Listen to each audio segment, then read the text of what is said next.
Une deuxième sortie du Premier ministre chef du gouvernement qui met un accent particulier sur la machine répressive au cas où les mesures barrières édictées par les pouvoirs publics ne seront pas respectées par les populations. 24 heures après, nous avons fait le tour de quelques coins et recoins habituellement de grande affluence au fin de constater si le message est passé.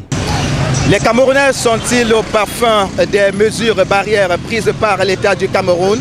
La question vaut tout son pesant d'or.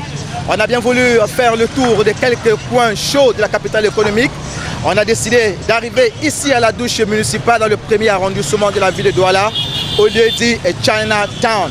On peut constater qu'il n'y a pas l'affluence habituelle, preuve que les Camerounais prennent progressivement conscience de cette grande menace globale.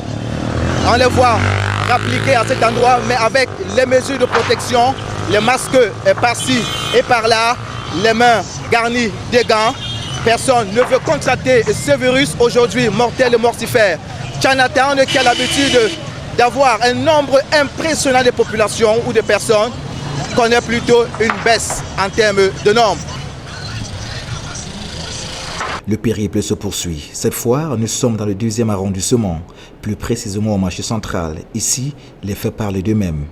Il y a encore quelques semaines, circuler à cet endroit était comparable à un chemin de croix. Aujourd'hui, on a bien envie d'observer cette prise de conscience des populations de la ville de Douala, notamment ceux qui appliquent à cet endroit au lieu dit marché central. Vous avez compris, nous sommes dans le 2e arrondissement de la capitale économique. Ce comportement nous amène à conclure que les populations adhèrent donc à cette mesure barrière édictée par le gouvernement camerounais.